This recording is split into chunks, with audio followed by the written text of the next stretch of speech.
Salut les pros. Une fois de plus, bonsoir et bienvenue dans cette série. Si vous avez suivi le tuto précédemment jusqu'à la fin, vous aurez quelque chose semblable à ceci. Donc, cette fois-ci, on va essayer de parler de certains concepts très fondamentaux du CSS qu'il vous faut à tout prix maîtriser ou bien assimiler quand même. Donc, je vais faire l'effort d'être aussi posé et prendre la peine d'expliquer tous les concepts dont nous allons voir ici. C'est un cours très capital. Si vous voulez bien comprendre le CSS, il vous faut absolument suivre ce cours jusqu'à la fin. Si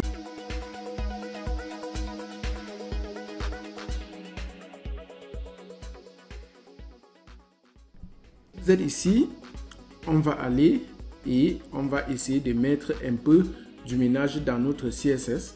Donc, on va essayer de mettre tout ça au champ, comme j'ai l'habitude de le dire.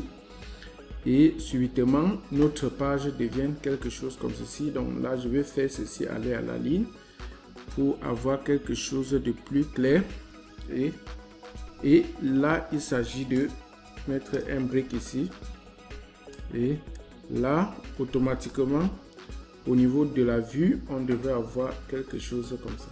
Voilà. Pourquoi pas doubler ceci? Super. Et là, ça crée un vide automatiquement. Donc, aujourd'hui, nous allons parler des concepts clés.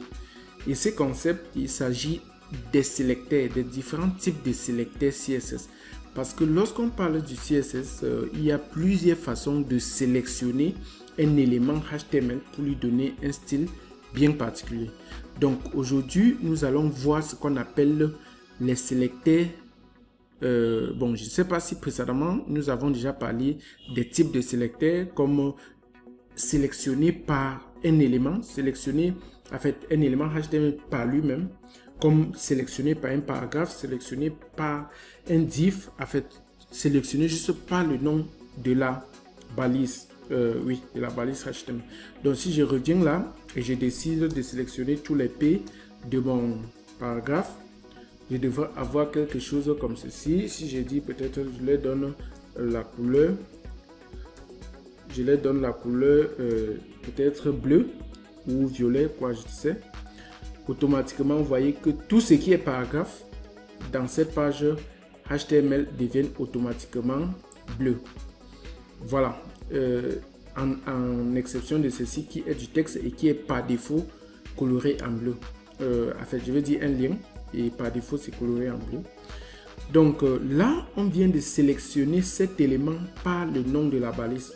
Donc, on dit Element Selector. Maintenant, il y a d'autres types de sélecteurs. Les autres types de sélecteurs, ici, il s'agit de sélectionner par une classe, par un attribut classe ou par un attribut ID. Donc, nous allons d'abord parler des attributs classe. Et puis, à la suite, on va parler des attributs ID, comme vous voyez ici. Donc là, je peux dire, je peux déjà les commenter, comme vous voyez, pour pouvoir dire, OK, tout ce qui concerne les balises ou les éléments HTML sélectionnés par la classe, on va les expliquer ici à l'intérieur. Donc, je remets ici encore à 0, parce que précédemment, nous avons déjà vu comment sélectionner avec le nom de l'élément. Donc, comme paragraphe div, en fait, comme je venais juste de vous illustrer. Donc cette fois-ci, ici, nous, on va essayer de mettre une classe quelque part dans nos éléments pour pouvoir, par exemple, sélectionner le premier paragraphe. Si on va lui donner une classe, un attribut classe, et avec le nom de cette classe, on va pouvoir lui donner un style bien particulier au niveau du CSS. Donc je commence déjà par me rendre sur mon HTML. Observez bien, juste au niveau de la balise ouvrante, vous allez mettre un attribut et le nom de cet attribut s'appelle classe, tout simplement comme ça. Et à l'intérieur, vous allez lui donner une valeur. Donc, cette fois-ci, je vais appeler ça my paragraph. Donc, en anglais, pour les gars qui n'aiment pas l'anglais, bon, ça veut juste dire mon paragraphe. Donc, avec le nom-ci, je peux directement sélectionner cet paragraphe au niveau du CSS et puis lui donner le style qui m'enchante. Donc je reviens là, j'entre là où j'ai mis mes commentaires pour sélectionner, en fait pour cibler cet élément que je lui ai donné la classe MyParagraph. Je commence par mettre un point comme vous connaissez là, et puis je mets le nom de la paragraphe. En fait je dis le nom du paragraphe et puis je lui donne mes styles ou mes déclarations. Je déclare directement mes styles CSS comme peut-être color. Je peux donner cette fois-ci violette pour que là je suis en train de sélectionner tout élément HTML qui ont pour attribut classe avec pour nom MyParagraph. Donc si je reviens là, bien sûr que vous voyez l'élément HTML qui a pour cet attribut paragraphe a été bien sélectionné et le style lui a été affecté. Donc je peux bien également augmenter un peu la taille de la police en mettant juste un truc comme font size, et je peux lui donner peut-être une font size de 20 pixels et automatiquement vous allez voir que la taille a également changé. Donc maintenant il peut arriver que vous avez besoin que de donner ce style particulier à certains éléments, par exemple comme le dernier paragraphe ci et le tout premier ci. Je crois que c'est un span. Tout ce que vous avez à faire, c'est de l'affecter juste cet attribut là avec le même nom que vous avez mis ici, et automatiquement il va être affecté par le style qui a été donné à cet attribut. Donc vous voyez bien que la classe ici c'est MyParagraph. Au niveau du HTML, vous copiez comme ceci. Là on va d'abord effacer ceci, ça ne nous sert à rien ici. Voilà, je copie ça et je dis le premier paragraphe, pourquoi pas, et toujours un autre. Donc dans cette valise je mets la même classe et notre tout dernier paragraphe, ou pourquoi pas même le H2 aussi qui dit intro au CSS, je lui donne la même chose. Vous voyez, automatiquement il a été affecté, et toujours un autre, il a été affecté avec le même style qu'on a donné à notre paragraphe. Voilà. Maintenant, généralement, on ne nomme pas les noms des paragraphes par un truc comme paragraphe, parce que lorsque je dis MyParagraph, et si j'utilise ça pour donner un style à un heading, comme le titre de ci, ça n'a plus beaucoup de sens. Donc, généralement, on peut dire peut-être texte. Qu'est-ce que j'ai fait là? On peut généralement donner un nom qui est plus universel, du genre texte violette, ou pourquoi pas texte principal. Voyez, et là, que ce soit un paragraphe, un span ou n'importe quoi, le texte principal va rester le texte principal. Ce n'est pas directement en train de parler des paragraphes. Vous voyez, donc là je n'ai rien changé sauf le nom, et c'était déjà pour attirer votre attention, pour que vous sachiez comment nommer vos classes, vos différentes classes, pour que ça ait plus de sens. Vous voyez, généralement par convention en design, par exemple, on peut donner une classe qu'on appelle sources, et généralement sources veut dire qui marque une réussite, et généralement en termes de design, pour pouvoir signifier cela, on peut donner toujours une classe avec la couleur par exemple vert, qui signifie le succès la plupart du temps. Ouais, donc je peux utiliser ça pour mieux calibrer même ma couleur verte. Pourquoi pas celle-ci? Voilà, et là j'utilise le code couleur en fait comme des préférences. Vous pouvez bien voir, c'est un peu trop clair, on peut rendre ça un peu plus foncé, voilà, pour que ce soit plus cool. Et là vous voyez ce que ça donne, parce que j'ai donné la classe à ce dernier paragraphe. Automatiquement ça applique rien qu'à ce dernier paragraphe. Donc nous pouvons peut-être donner plus d'une classe à un élément HTML, comme peut-être sources story. Voilà. Ça, c'est une première classe. Et quand vous voulez mettre d'autres classes, vous mettez juste un espace et puis vous mettez encore le nom de votre deuxième classe ou même voir une tête classe. Donc si je mets là, par exemple, je mets là également, vous voyez que celle-ci a 3 classes et celle-ci n'a que 2.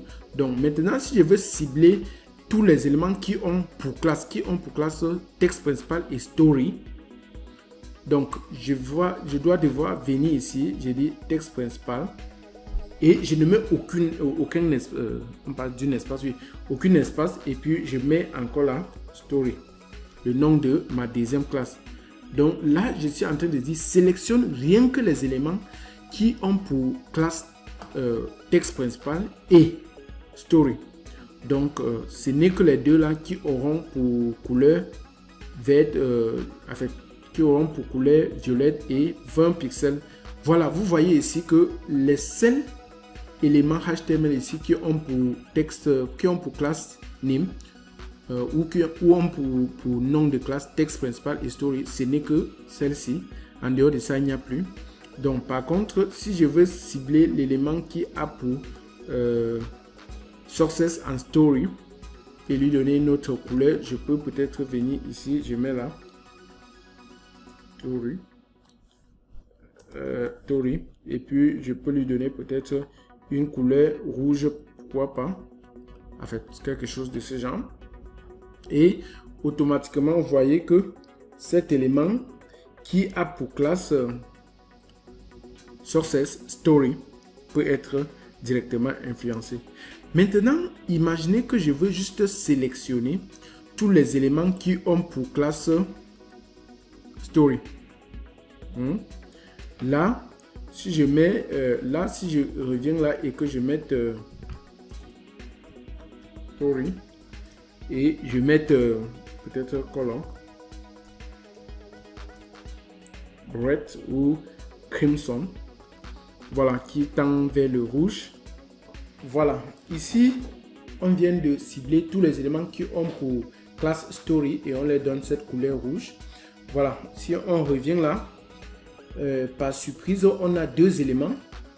On a l'élément C, lorem ipsum de ce premier bloc, là, le dernier paragraphe de ce premier bloc et le dernier paragraphe de ce deuxième bloc. En fait, quand je parle des blocs, je parle des divs C. Mais par contre, le premier C n'est pas affecté par la couleur crimson. Pourquoi? Voilà. Je vais essayer de vous expliquer. C'est un concept très important à retenir ou à comprendre. On parle ici des spécificités CSS. Parce que plus vous ciblez le même élément et vous les donnez des propriétés CSS, à un niveau, il y a ce qu'on appelle les spécificités, donc certaines caractéristiques qui sont affectées à chaque type de sélecteur. Comme je vous ai parlé, il y a les éléments qui sont sélectionnés par le nom de l'élément même. Bien évidemment, je parle du nom de la balise. Et il y a les éléments qui sont sélectionnés par la classe, le nom de la classe. Il y a les éléments qui sont sélectionnés par le nom de l'ID. Donc ici, je vais déjà vous parler de l'ID avant de rentrer dans les spécificités CSS pour vous dire pourquoi celui-ci n'est pas affecté par la dernière couleur qu'on vient d'affecter à tous les éléments qui ont pour classe story. Donc, si nous on parle des ID, je vais essayer de mettre, c'est toujours un attribut, mais cette fois-ci le nom de l'attribut c'est ID ou ID, bon, identifiant. Et là, je peux dire bloc 1, voyez, et je donne celui-ci peut-être qui a aussi pour ID, et je lui donne bloc 2. Voilà. Je vais revenir ici et puis dire, voilà, nous on a décidé de mettre nos trucs ici pour en fait cibler votre élément HTML en utilisant le nom de l'attribut identifiant ou le nom de l'attribut ID. Il faut commencer par un astérisque et puis le nom de l'ID en fait. Ici, nous avons appelé bloc 1 et bloc 2. Donc, je peux lui donner un background color de Pourquoi pas gris, dark gris ici. Et automatiquement, qu'est-ce que je fais? J'essaie de donner ce background à mon élément bloc 1. Voilà, tout est trop collé. Je peux lui donner un padding de pourquoi pas 15 pixels. Et là, ça crée un peu d'espace autour pour que ce soit plus joli. Voilà, ce qui s'est passé ici, c'est que je viens de sélectionner mon élément en utilisant l'ID, le nom de l'ID. Donc, je peux sélectionner le deuxième bloc C avec l'ID, comme peut-être là, bloc 2. Et je lui donne cette fois-ci un background color de dark green, dark rose green, à fait cette couleur. Et vous voyez bien la différence. Là, je viens de cibler mes deux éléments et je les ai donné des propriétés qui m'enchantent juste par les ID. Donc, c'est basiquement ça. Comment on sélectionne un élément avec du HTML, avec du CSS, avec sa classe, que ce soit plusieurs classes ou une seule classe, et comment sélectionner un élément avec l'ID. Nous avons déjà précédemment vu comment sélectionner avec le nom de la balise qui veut dire select by element. Et là, automatiquement, donc maintenant, je vais essayer de vous parler des spécificités CSS et pourquoi.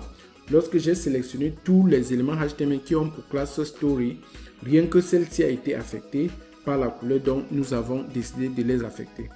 Donc, si nous on revient là, j'ouvre d'abord un fichier que j'ai appelé ici explanation, les spécificités, donc il y a un accent des sélecteurs CSS. Retenez bien, il y a plusieurs types de sélecteurs en fait, ou plusieurs façons de pouvoir donner un style à un élément HTML. On peut sélectionner par l'élément, par le nom de la classe, par l'ID et parfois même par un inline CSS, un inline style. Qu'est-ce que ça veut dire inline style? Donc ça veut dire nous partons directement dans notre code HTML et on met un attribut qui s'appelle style et à l'intérieur on lui donne une couleur quelconque comme peut-être red ou pourquoi pas oui red. Voilà. Là, je viens de créer ce qu'on appelle un inline style. Donc, j'ai créé un style en ligne. Et ce style en ligne, en termes de spécificité CSS, emporte sur tout le reste. Donc, quand vous partez dans votre site, ce n'est pas déjà trop recommandé, mais il y a des librairies et plein d'autres choses que parfois, pour pouvoir affecter un style, ils sont obligés de passer par du JavaScript et pouvoir mettre certains styles en ligne comme ceci, ou vous-même, il peut arriver que vous vous sentez obligé de le faire pour pouvoir obtenir certains rendements que vous voulez. Donc, déjà, il faut également le savoir. Donc, si je reviens ici, j'ai essayé de les classer par colonne, comme vous voyez, en commençant par les plus petits, en fait, par les moyens de sélecteurs, par les sélecteurs qui ont les spécificités les plus petites. Et progressivement, je les augmente. Donc, quand vous sélectionnez un élément par le nom de la balise, ça a une spécificité moins élevée que lorsque vous l'avez sélectionné par sa classe. Donc, qu'est-ce que ça veut dire? Si je veux donner du style à ce paragraphe, bon, disons, oui, à ce paragraphe, oui, si je veux donner du style à ce paragraphe qui est mon premier paragraphe dans le bloc 2 ici, et que je lui donne une classe comme peut-être first P pour premier paragraphe. Je vais également lui donner quelque chose comme une classe, n'est-ce pas? Pardon. Comme une classe. Ouais, ok. Et je vais appeler aussi cette classe. Je parle ici de l'ID.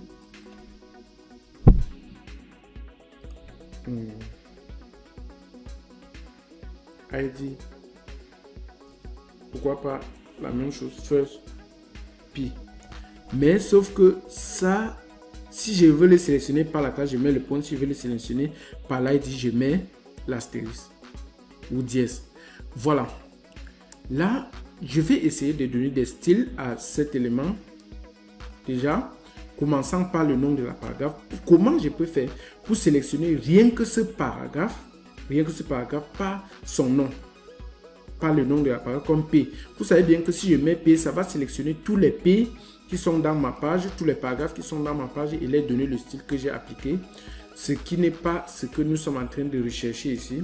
Si je mets là par exemple P et je lui donne une couleur de peut-être jaune de ce genre et je laisse là, vous voyez, automatiquement ça affecte celui-ci et tout ça, ça dépend des spécificités. Je vais vous expliquer. Normalement ça devrait affecter tous les paragraphes, mais ça affecte seulement celui-ci parce que la spécificité des autres emporte sur celui-ci. La spécificité, c'est une unité qui donne une certaine valeur, une certaine importance au sélecteur que vous êtes en train de sélectionner un élément avec. Donc, si je veux peut-être vraiment me rassurer que je sélectionne rien que cet élément au point où la spécificité n'a plus beaucoup d'importance, je peux dire sélectionne-moi tout le paragraphe qui a pour classe FirstTo et qui se retrouve dans le deuxième bloc, dans un div qui a pour ID bloc 2. Qu'est-ce que je dis? Je veux sélectionner le paragraphe qui a pour nom, qui a pour classe name FirstP et qui se retrouve dans un div. Donc vous voyez que le div c'est le parent qui se retrouve dans un div qui a pour ID, ce div là qui a pour ID bloc 2. Voilà, voici comment je le fais. Je dis, je reviens ici, je dis d'abord div, je mets le nom de l'ID bloc 2. Voilà.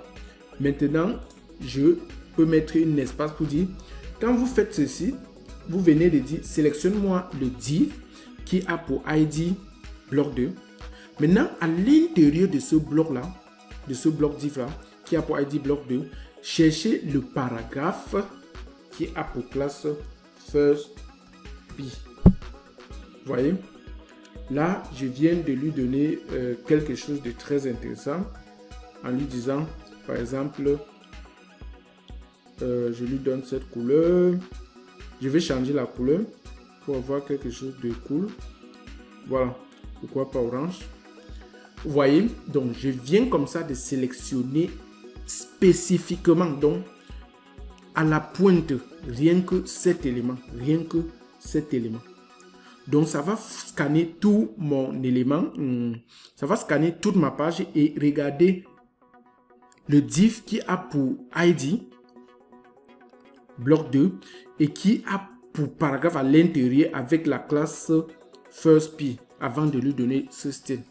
Donc, c'est ce qui va se passer et automatiquement, c'est ça ici. Voilà. À retenir, c'est très important que vous reteniez ceci, j'allais oublier. Le nom de l'ID dans une page web est unique. C'est pour ça qu'on appelle ça l'identifiant. Donc, ne faites jamais cette erreur. Ne nommez jamais plus d'une ID avec le même nom. Donc, comme nous avons deux ID, je mets bloc 1 et que je viens ici, je dis aussi bloc 1. Là, c'est faux. C'est faux. Vous venez d'écrire des codes qui sont pas justes et c'est faux. Donc, ne le faites pas. Rassurez-vous que le nom de votre ID de chaque page, ça peut être je peux nommer ici bloc 1 dans un fichier qui s'appelle index.html, mais dans un autre fichier qui s'appelle peut-être about.html, je donne encore le même nom à un ID, ça marche. Mais dans la même page HTML, ne faites jamais l'erreur de donner le même nom à plus d'une ID. Sinon, c'est pas bon. Mais par contre, avec la classe, c'est bien possible. Vous pouvez avoir story comme nom de classe sur autant d'endroits que vous voulez, ça va marcher. Et à chaque fois que le style va s'appliquer, ça va s'appliquer. Donc, si je reviens là pour terminer maintenant ces explications, je crois que vous avez compris beaucoup de choses. Ici, on parle des éléments HTML maintenant. Comme on a sélectionné par élément, je vous ai montré sélectionné par la classe, vous savez comment on sélectionne l'élément par la classe. Sélectionné par l'ID, vous savez comment on sélectionne par l'ID. Et enfin, sélectionné par un inline style. Je reviens encore là. Ici, vous mettez l'attribut style et pour lui donner un style, vous savez également comment le faire. Voilà. Maintenant, ce qu'il faut retenir, c'est lorsqu'on sélectionne l'élément par le nom de la balise ou par élément, il a une valeur 1. Vous voyez? Donc, c'est 1. Généralement, si vous voulez comprendre, vous pouvez sommer seulement au fur et à mesure jusqu'à voir la valeur totale. Celui qui a le plus grand, c'est celui qui va emporter. Ça veut dire que c'est celui dont son style va emporter. Donc, par classe, vous avez 10. Donc, oubliez le plus ici, c'était juste pour séparer les différents carreaux. Mais ça veut dire 10 ici. Si vous voulez, quand vous sélectionnez par classe, ça pour valeur, pour importance 10. Si vous sélectionnez par ID, ça a pour importance 100. Et si vous sélectionnez par inline, ça a pour importance 1000. Vous voyez automatiquement, si vous sélectionnez par inline, 1000 va dépasser, que ce soit ID et tout. Et automatiquement, ça va faire que le style qui a été mis dans le inline va emporter tout le reste. Même si vous essayez de cibler le même élément par ID et que vous l'avez donné un style par inline, automatiquement le inline va emporter. De même pour l'ID qui donne une valeur de 100. Une fois que vous sélectionnez un élément par ID et que vous lui donnez un certain style, même si vous sélectionnez ce même élément par la classe, automatiquement le style du ID va emporter. Donc je crois que le concept est bien compris. Ainsi de suite, pour les éléments, c'est 1 et pourtant la classe c'est 10. Donc la classe va emporter sur les éléments. Donc c'est en bref c'est ce que ce blablabla est en train d'expliquer ici. Et je crois que vous avez bien compris. Je crois que j'ai pris la peine de mieux expliquer les concepts et vous avez bien compris. Et également, j'espère que vous avez compris ceci. Donc, lorsque vous mettez une espace, vous sélectionnez et que vous voulez dire l'élément qui a pour ID, vous mettez ceci et vous mettez ça. Donc, ça va chercher l'élément qui a un attribut ID avec ce nom. Et puis, quand vous mettez d'espace, c'est pour dire, si je disais par exemple qui a pour ceci et que je mettais directement point first class, ça veut dire l'élément qui a pour ID bloc 2 et qui a aussi une classe dans lui qui s'appelle first p, tu lui donnes ce style. Mais je veux que quand ça arrive ici, dans l'élément là qui a pour ID bloc 2, ça entre dedans et ça cherche tous les paragraphes qui ont pour classe ceci. En mettant juste espace comme ceci, vous venez de dire entre dans cet élément et tu cherches maintenant. Donc ça pouvait juste être, tu cherches tous les éléments, pas seulement les paragraphes qui ont pour classe first p. Donc c'est un peu ça, Maintenant, je vais vous expliquer pourquoi ici c'est la couleur sur le dernier paragraphe qui a été affecté et pourtant il y avait aussi story ici. En me basant des spécificités dont je vous ai expliqué précédemment, vous voyez story. Story, je l'ai sélectionné ici par la classe. Et la classe, c'est combien? C'est 10. Si vous ne vous rappelez pas, c'est 10. Ça a pour valeur 10. Donc, automatiquement 10. Et puis, voici également là où j'ai sélectionné ce story. Donc, il va aussi chercher là où on utilise le sélecteur story ici. Il va voir cette fois-ci, c'est 10. Plus texte principal. Texte principal ici, c'est aussi un point devant qui veut dire une classe. Donc, ça fait 10 plus 10. Ça fait 20. Et vous voyez bien que 20 va emporter sur 10. Donc, c'est pour ça que lorsque nous arrivons ici, où il y a les deux ici, qui font deux classes de 10 plus 10, ça fait 20. Et ici, où il n'y a qu'une seule, parce que les deux ici ne font pas partie, il n'y a que 10. En fait, automatiquement, celui-ci va emporter lorsqu'il y a ceci. Donc, c'est pour ça que la couleur-ci ne parvient pas à emporter sur les deux couleurs-ci qui ont été ciblées. Donc, on a ciblé l'élément-ci avec les deux classes. C'est ce sélecteur-là qui va pouvoir emporter à ce niveau. Donc, c'est pour ça que la couleur est plutôt violette à ce niveau, au niveau du dernier paragraphe de notre premier bloc. Comme vous pouvez bien voir ici, notre dernier paragraphe.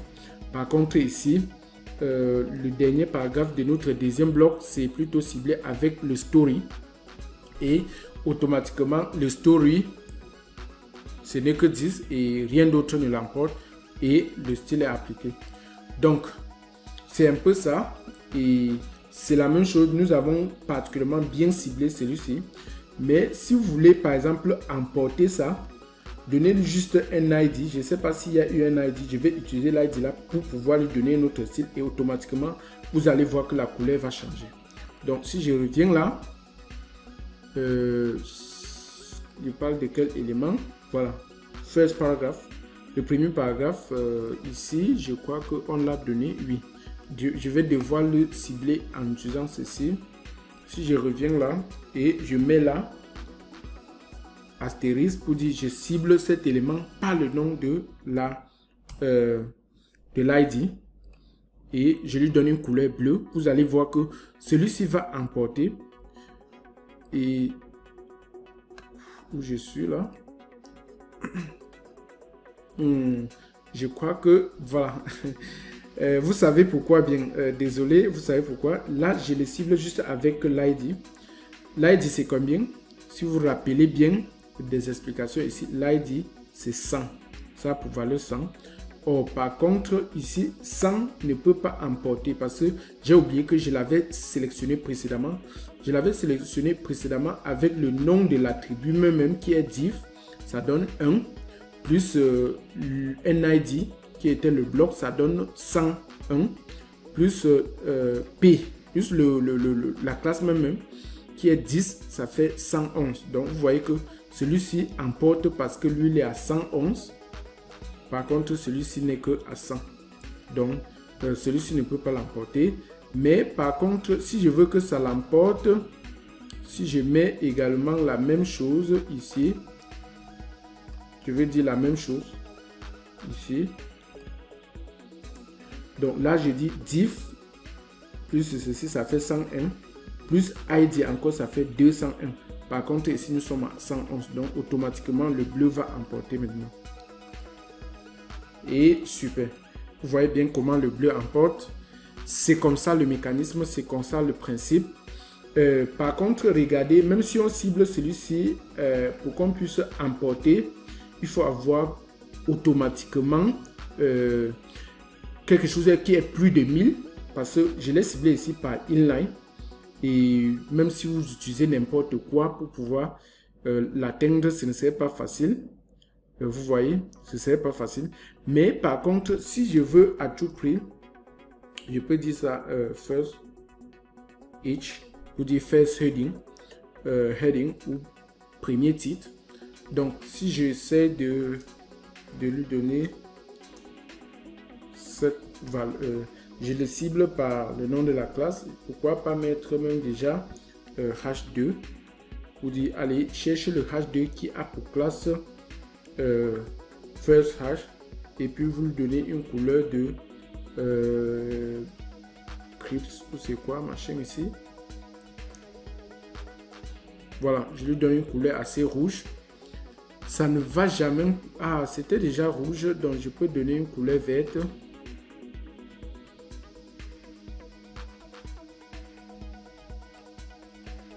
Vous voyez, voilà. Mais le rouge va l'emporter parce que ici on parle d'un inline selector. Or, pour que vous puissiez overwrite, donc ça veut dire peut-être par méga ou par nécessité, vous aviez eu besoin de pouvoir donner un style en ligne comme ça et que vous voulez à tout prix forcer ça, vous devrez le sélectionner avec n'importe quoi, mais vous devrez mettre quelque chose qu'on appelle une propriété très importante à retenir pour override des trucs aussi de grande importance. Vous mettez important, point d'exclamation, important, point d'exclamation, important, et vous allez voir que automatiquement ça devient vert. Mais le style-ci est toujours bien là. Je vais dire le inline, c'est toujours là. Mais lorsque je viens de mettre important ici, c'est pour dire take precedence. Donc ça c'est prioritaire. Prends ça, ce texte, en fait, ce style plus en considération que tout le reste. En fait, généralement ceci override. Donc ça écrase tout le reste. Et c'est comme ça qu'on bypass souvent ces genres d'étapes. Il va parfois vous arriver que vous respectez même les spécificités et puis vous êtes surpris que ça ne marche pas. jusqu'à ce que vous mettez important et puis vous voyez que ça marche. Donc, c'est peut-être parce que ça a été affecté depuis le back-end, en fait, depuis une autre librairie et qui l'obligeait à rester au top. Donc, je crois que c'est tout. Et si je n'ai pas tout, si je n'ai pas oublié, je peux vous parler d'un dernier truc. Ici, on parle de precedence. Donc, je vais essayer de sélectionner un truc aussi naturellement comme une autre ligne d'éléments, blablabla. Je viens là. Voilà, je vais sélectionner cours d'initiation, le H1C. Je vais lui donner une classe title. Donc, si je lui donne une classe title, n'est-ce pas? Et je lui dis colon. J'utilise les couleurs ici juste parce que je veux être, c'est la chose la plus facile à pouvoir utiliser. Vous voyez bien comme moi que la couleur est là et on peut peut-être la rendre un peu plus claire parce que j'ai l'impression que c'est trop sombre. Aïe, aïe, aïe, aïe. On va lui donner un background pour que ce soit plus cool. Dark, je ne sais pas s'il y a un dark quelque chose ici. Bon, je vais mettre un code de couleur du genre 333 pour avoir un noir quand même. Vous voyez, voilà, ça a plus un sens maintenant. On voit bien notre couleur jaune et tout ça.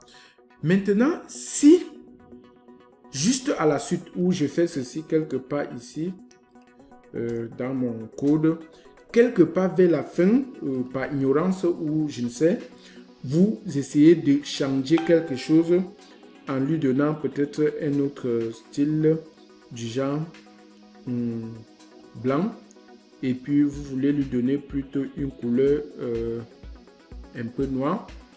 Vous voyez, boum, qu'est-ce qui se passe? Ça a changé.